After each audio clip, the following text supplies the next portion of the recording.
Hi, we're here at IE Gallery in Edison, Washington. Beautiful Sunday for the Allen Moe, Clough, James Brems exhibit. And today we're going to meet with Allen Moe. So let's go inside and say hello. You can ask me something. So here we are. Hi, Allen. Thanks for coming today. Okay. And why don't you go ahead and start us off with talking about this new body of work, Okay. your drop paintings. Okay. I'll talk a little bit about my process first. Okay. And what I do is I'll start with a field of paint. It's about the consistency of oil paint, motor oil, and I do a field of that. And then on top of that, I'll take droplets. So I'll take other colors and I'll drop it onto that, and they'll spread out as however much I put in. They'll spread out and then stop against the resistance of the underlying pigment. And then when you do a drop, again on the inside you do one drop, and then you'll do like this one right here was the first drop was. Does this help to get light? That's good. I'll watch the light. Yeah.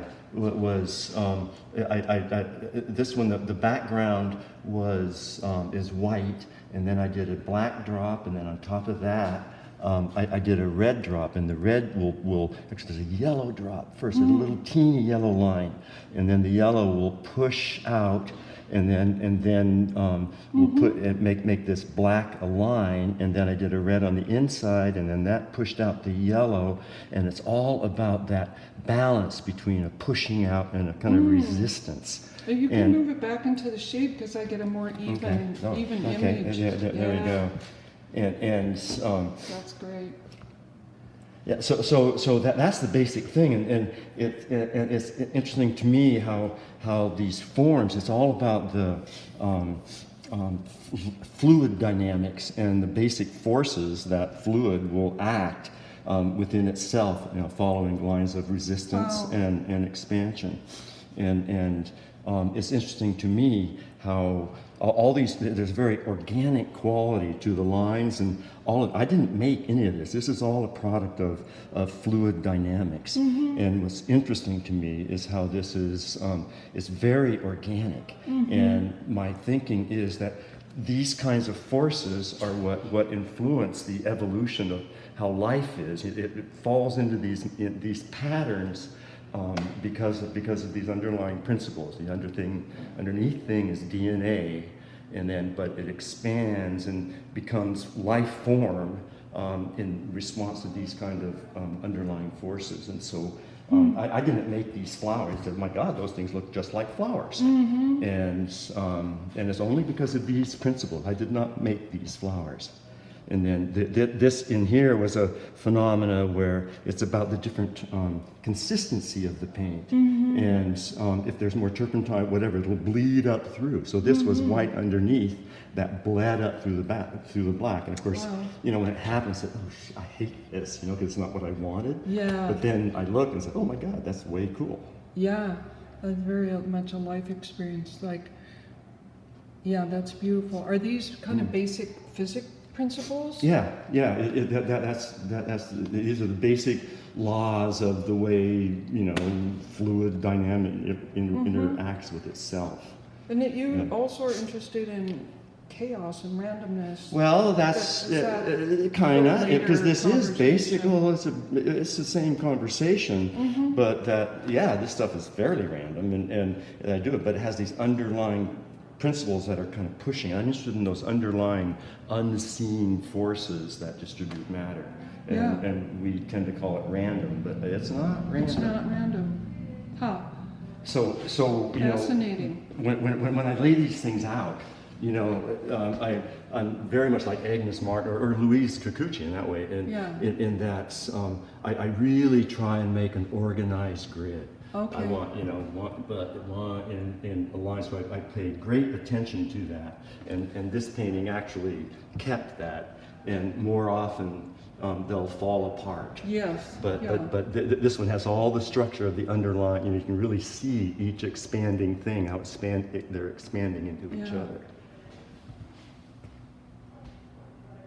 And that's called Volcanic Grid, and it's Alan titles his when he gives a date, he's also saying a location: summer, the river, which would be the Skagit River, 2020. Because that's kind of what I do. I have to, these things, the surface is wet and it's thick. And it's oil paint, and it takes a long time to dry, and it's really sensitive. And you tip it, it'll all go all crazy. So they have to dry perfectly flat, and for a couple of weeks. So I have to plop down in one of my places, and then I can just dive in and work. And then I have to stay there because it's not dry. mobile for a while. And, Yeah. this one was, I did that on the river a couple springs ago, and I was heading south, and I stopped in the cabin, and said, and then it snowed 2 feet. It was just so beautiful, so I just set up and painted. And I tried to paint snow, and tried to paint the colors of the twigs, but other things happened. But you're starting with the grid again. It is. It's always underlying all of Always these is the grid. grid. And this one, it demorphs, and I can hear it all demorphs, and often, Beautiful. This is beautiful. This is the dirty snow piece. And so I can see this one departs from the grid more than the one we were just Well, looking at. only because they've got two, remember, you think of thick oil and one layer upon another, not mixing, they don't mix. That's a little amazing thing. And so it's very thick. And then once it can start, the surface stuff will start demorphing. And sometimes I just don't like it. So like on this one, I didn't like it. And so I the next day I got into my paintbrush and the stick part and just scraped it. And then the paint, because it's very thick and all these different layers and hundreds of dots of color in there, they come up to the surface around the stick that's being pulled through. And then also, it became this whole different thing. Not like you saved it, but it came. Well, then I look at it and change. And sometimes they work, and sometimes you just have to throw the thing away. And this one has this other quality where these other weird little lines kind of came in on their own. It was very thin, and these things traversed across.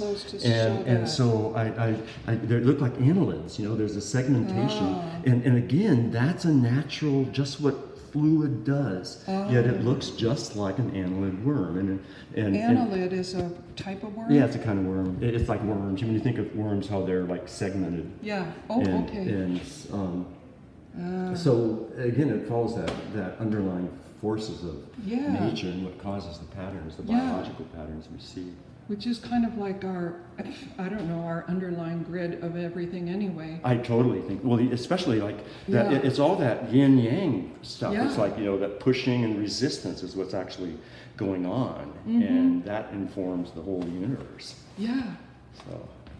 That's fascinating. For a second, I'm going to show this one because it gets overlooked because it's dark.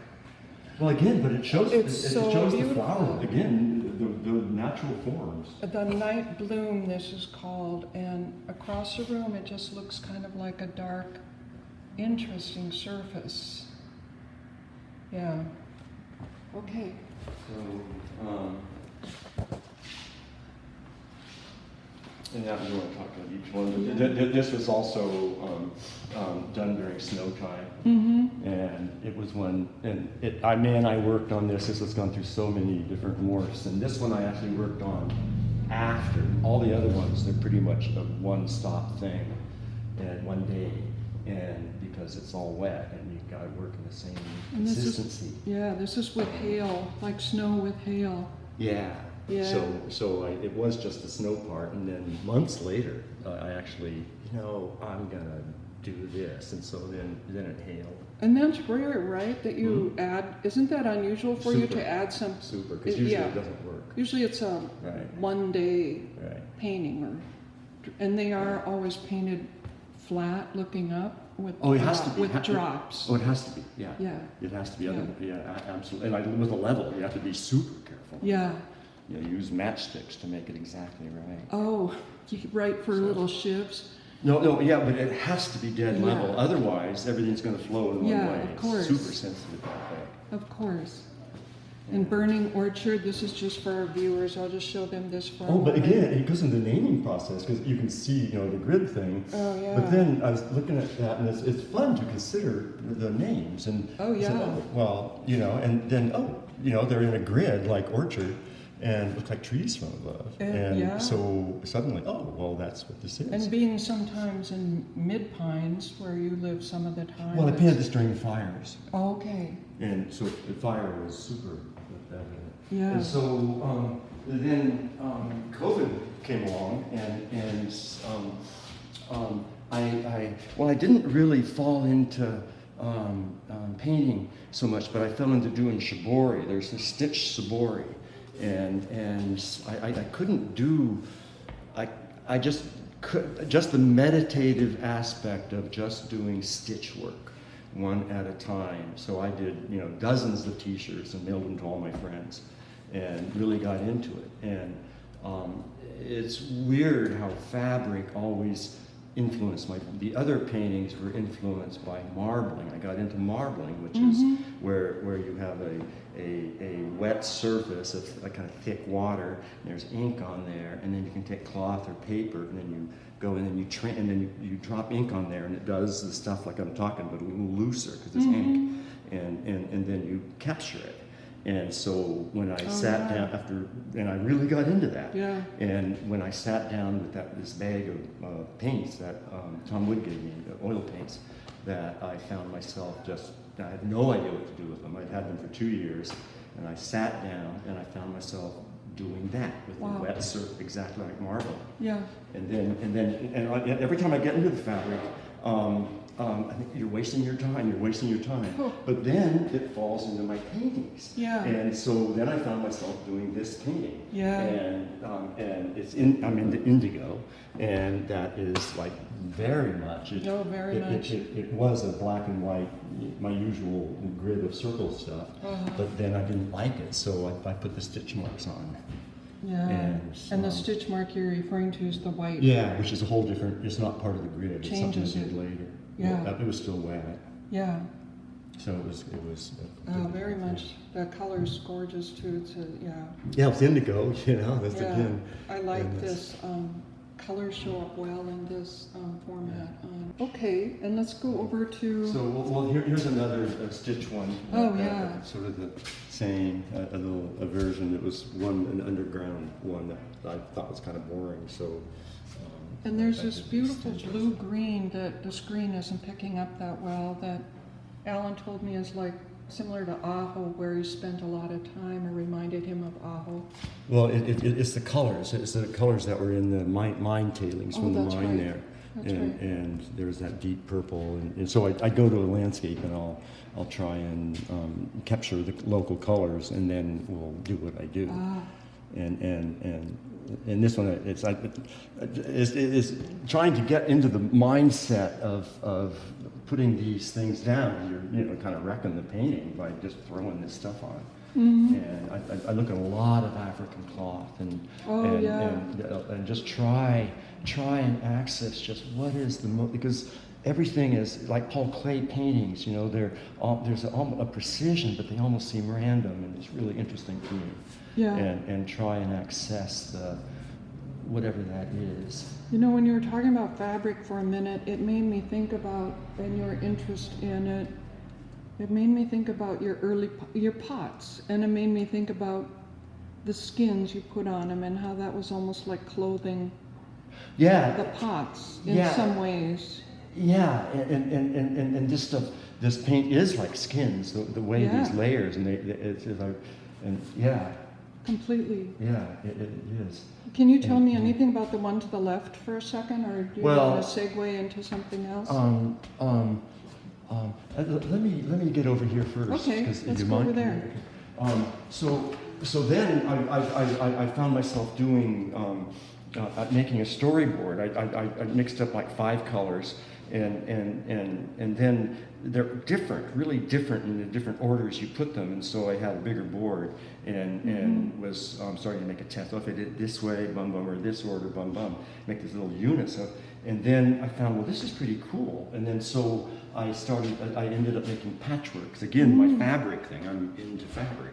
And so I started to make them a little more deliberately rather than just storyboards of what I can come up with if I use 5 colors in different orders. And so this is what I'm on to now are these patchworks. So these are the most recent about. Yeah, and they're really fun to make because the other ones are all, you just do one and you don't even see it until the very last drop, right? Because it's all, you do one and do another and do it everywhere. And these, you complete little paintings, and they're very fun because it's just like this, like a little painting where there it is. It's kind of evolving in front of you, and as you go, which is a very different experience, and it's a lot more fun. So I'm ambitious now. The variety, is that because you've got more variety you're working with? No, yes and no. It's a lot more fun because there's immediate gratification. The others, it's like I can't see what it is. Yes. And then Yes. and then even of course with these, it will be wrong. Yeah. And sometimes I can scratch out a piece and then replace it, right? Again, like patchwork. Yes. But other times I'll just it's like I hate it when it's so like this painting was, I hated it. And you can see an underlying patchwork thing. So it kinda started in there. as a patchwork. It was a patchwork, and then I did the take the end of the stick through it and made that, and it just was not interesting, and I was going to throw it away, and then I looked at it and I realized this looks exactly like paddling around Bald Island, which I've done 1,000 times, going home, where I'm paddling down the slough and I come around Bald Island on the left, and the river is across the way, with where the bushes are, and you're surrounded by water, and when you're paddling, 'cause I'm right on the water. Are you in a canoe or a kayak? No, a kayak. I'm never in a canoe. Kayak. And I'm right on the water, and so the whole landscape, because it's kind of subconscious, because I do this all the time, right? Yeah. And so everything is kind of rippling, and that's so that is exactly the experience Yeah. that I had with paddling around Bald Island. And the recognition of it came after the completion Oh, of the definitely. painting, Definitely. which is And- something people don't understand sometimes. Well, but yeah, it's very- and in some it's ways. in our bones. It's our Well, subconscious. yeah, but it's also sort of cheating, and so what I would like to do is actually, so I'm studying this to see why this works, so I could repeat it or some Yes. element, and I'm realizing that this field up here, when I did it, was the same elements as this field, and that so there makes a horizon line of reflection. And a that kinda- reflection. and so I go, oh, well, there's a key, and we'll see, Yes. maybe that is, Yes. So, and here, then there's one more. So I did this one too, which was, again, you can see the patchwork, and it's way less specific. That one was awesome because of its absolute specificness, but It's absolute what? Its specificness. I mean, that is absolutely specific. That's why it has all those details in the title. Whereas, what do I call this one? It's just like Stormy Shore. Stormy It's Shore. pretty generic, but I was It's feeling the the rain. river. It's like being, to me, it's like looking at an ocean shore where there's waves and there's rocks, and the waves are doing their thing, and it's pouring rain. It's a memory of a place almost. So that's it. Is that anything else you want to Everything add? else is showing with Michael. It's just awesome to show with Michael. Yeah. And we have shown in this room, probably 30 years ago together. Oh, yeah. And we have shown together, I'd say many times, and a few times just us. Yeah. in various galleries in the valley, and so it's. And you're both river dwellers in a way. Oh, well, that, I mean, Michael and I I don't know, we still don't have electricity. We have, candles and no running water, and get to our places by boat. And in my case, it's kind of a squatter shack world. Yeah. And super And people remote, don't understand that. There are people that live. Yeah, there's a few of us still, Yes. We're a dying breed, but that's, yeah. Hi, Michael. Hey. Hi, do you want to start out with a couple of different pieces and maybe talk to us about what the stone is and what your process is and how you came to do this? Yeah, the way I started, it wasn't intentional. I'd been painting for years, and I don't know, I've been picking up rocks off the beach, and I was finding Indian tools. Like, I just kind of had an eye for them. They just kind of stuck out hammers and clam crackers and different stone tools. And I noticed that the tools, they weren't just a piece of rock someone picked up and used for a while and then threw away. It's like, to me, they were really beautiful, and there were a lot of work, and people, I think when they went to their fish camps or wherever, they took their things with them. And anyway, I had some rocks that I picked up here and there, and I got one in Mexico when I was there, and when I came back a couple of years ago, I thought I'd shine it up and maybe work on it a little bit, but it ended up being too hard. But it was really hard rock anyway. I couldn't do anything with it, but I had some rock around, and I just started filing them and working on them. And the way I work on them is I kind of follow the rock itself has been, eroded and tumbled in rivers and glaciers or whatever. And I started wondering what kind of rocks I was working on. So I got books and traveled around looking at rocks, and I still never figured out exactly what kind they were, but what rocks are, or stones are, is how they're made. They're metamorphic, igneous, and sedimentary, and they're made by time and the elements, and heat and pressure, and remade over the millions of years. Anyway. Can I ask you, so metamorphic, it means it changes with pressure and heat. Time, but I'm not sure I know what igneous means. Oh, igneous is extruded, they're pretty much volcanic or heat from under the earth, or whatever. Most of these I think most of them are metamorphic. Okay. And like the marble here is actually, it's metamorphic, but it's actually limestone that's metamorphized into marble. So this limestone made in the seas out of shells or animal parts, bones, shells, and then it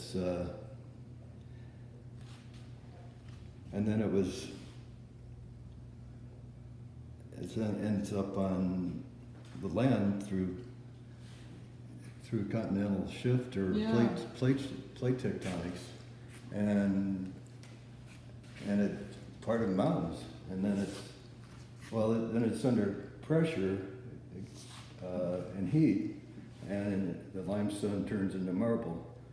But that's why you can find marble, on top of mountains, and limestone too, but because of the plate shifting and It's almost making like the mountains. the earth coughs them up or something. Yeah, so making these rocks is kind of, it got me interested in geology and studying and looking at things And this one here, can I interrupt for a sec?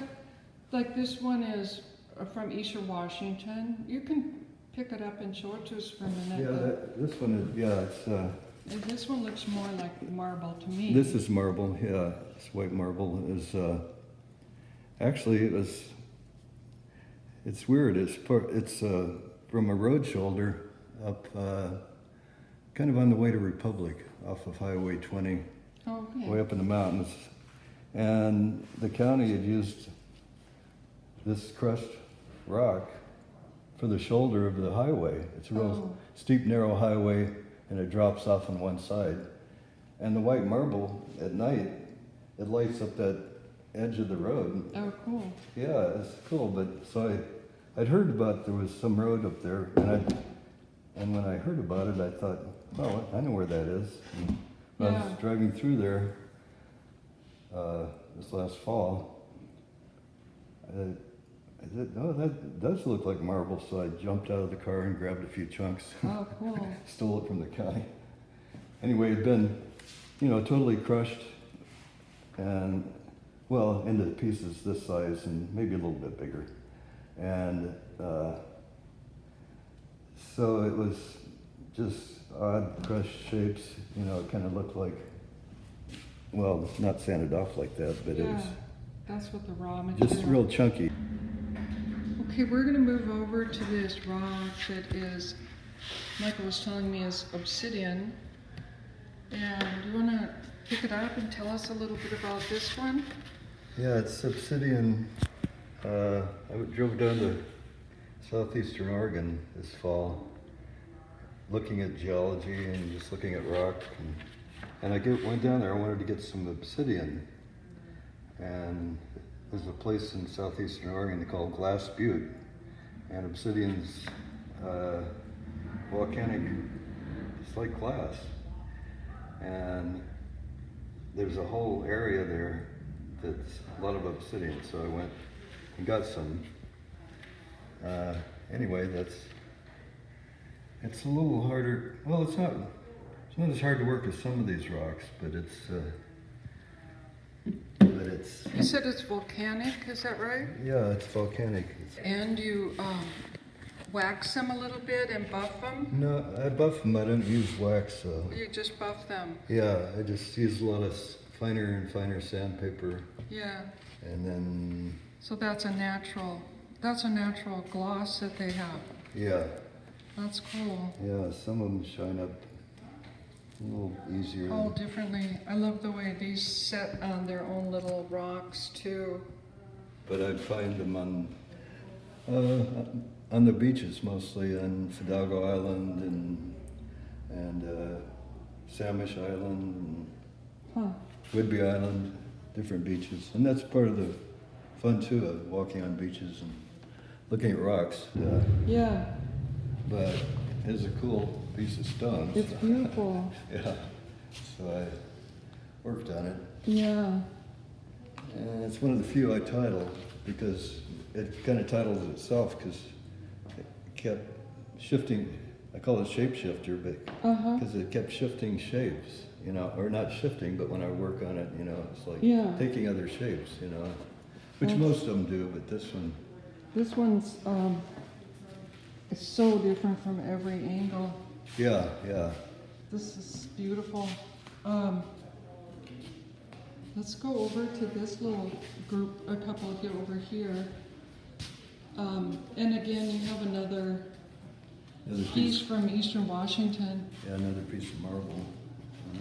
This just reminds me, I don't know, it's got beautiful forms too. It's so, it's hard not to put your hands on these. I always want to lay my hand on top of that. It would fit perfectly. Yeah, I don't mind. Yeah. And it reminds me of the way oyster shells are a little bit Just too. don't drop them on your toe. Yeah. I've almost done that. Oh yeah, they're heavy. Yeah. Yeah, this one, it's a piece of bone.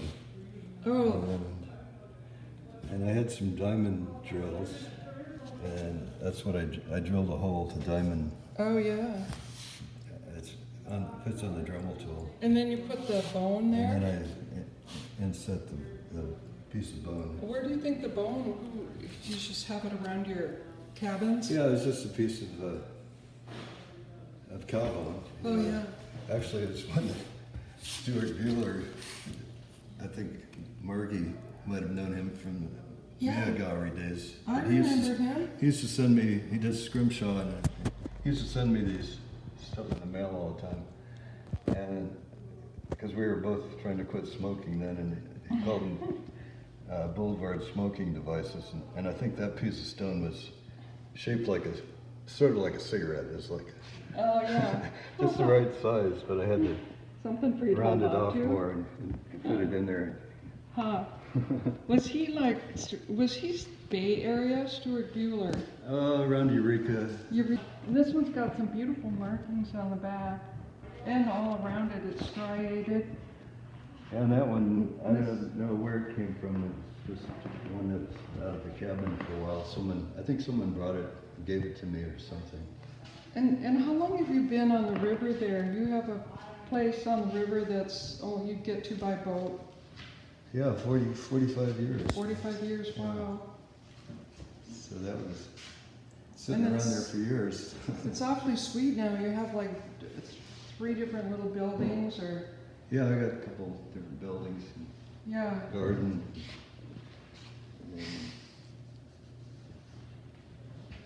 Do you want to lift this up for a minute? I want to show just how they sit almost any way you want on the other.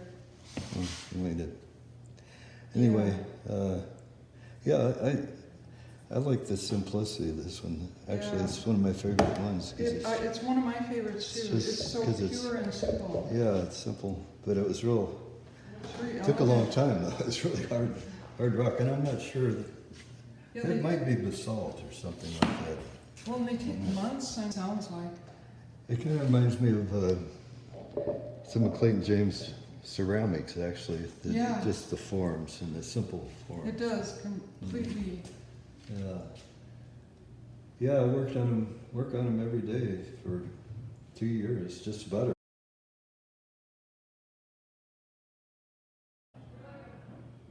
Thank you, Michael, for coming to talk to us. Now we're going to move over to James Brems, oil transfer drawings. And James couldn't be here with us today. This one I love is called Wall of Thought. He is a Seattle artist, lives in a house. And he used to show with Foster White for a long time, and before that, Francine Setters for a little bit. So we're always delighted to include him in our exhibits, and this work seemed to fit out beautifully with Allen and Michael's work.